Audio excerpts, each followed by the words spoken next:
ধরে ইয়েমেনের মুকাল্লা বন্দরে সীমিত আকারে বিমান হামলা চালায় সৌদি জোট। মঙ্গলবার বন্দরে অবৈধ অস্ত্র ও সাজোয়াজান বহনকারী জাহাজ লক্ষ্য করে এ অভিযান চালানো হয়েছে। রিয়াদের দাবি, এসব অস্ত্র সংযুক্ত আরব আমিরাত সমর্থিত বিচ্ছিন্নতাবাদী গোষ্ঠী দক্ষিণ ট্রানজিশনাল কাউন্সিল এসটিসি এর কাছে পাঠানো হচ্ছিল।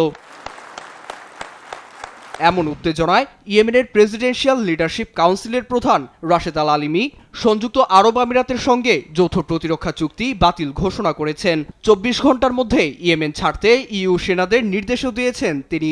এছাড়াও 72 ঘন্টার জন্য আকাশ, স্থল ও সমুদ্রপথে অবরোধ এবং 90 দিনের জন্য জরুরি অবস্থা ঘোষণা করায় পরিস্থিতি এখন শোচনীয়। নতুন রিন গভীর থেকে পরিষ্কার করে কাপড়কে রাখে নতুনের মতো উজ্জ্বল। নতুন রিন অ্যাডভান্সড পাউডার। দুর্ভাগ্যবশত সংযুক্ত আরব আমিরাতের সমর্থনে এসটিসি আমাদের সামরিক ও বেসামরিক লোকজনদের উপর হামলা চালাচ্ছে, যা দেশের স্থিতিশীলতাকে আরও হুমকির মুখে ঠেলে দিচ্ছে। অবৈধ অস্ত্র বহনকারী তাদের 2টি যান চিহ্নিত করেছে। সৌদি আরব স্পষ্টভাবে জানিয়েছে, ইউর সমর্থনে এসটিসির সামরিক তৎপরতা সৌদির জাতীয় নিরাপত্তায় হুমকি। এ ধরনের পদক্ষেপ ইয়েমেনের শান্তি ও স্থিতিশীলতার পথে বড় বাধা বলেও সতর্ক করে সৌদি পররাষ্ট্র মন্ত্রণালয়। অন্যদিকে ইয়েমেনের সার্বভৌমত্ব ও ভৌগোলিক অখণ্ডতা রক্ষার আহ্বান জানিয়ে রাজনৈতিক সংলাপের মাধ্যমে সংকট সমাধানের উপর জোর দিয়েছে চীন।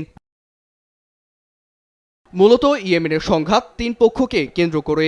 একদিকে ইরান সমর্থিত হুতি বিদ্রোহীরা, যারা রাজধানী সানা ও ইয়েমেনের উত্তর ও পশ্চিমাঞ্চলের বড় অংশের নিয়ন্ত্রণ ধরে রেখেছে। অন্যদিকে রয়েছে সৌদি আরব সমর্থিত আন্তর্জাতিক স্বীকৃত সরকার। আর তৃতীয় পক্ষ হিসেবে দক্ষিণ ইয়েমেনে সক্রিয় এসটিসি, যারা সংযুক্ত আরব আমিরাতের সমর্থনে দক্ষিণাঞ্চলকে আলাদা রাষ্ট্র হিসেবে প্রতিষ্ঠা করতে চায়। নীরব দাস, নিউজ ডেস্ক, দেশ টিভি।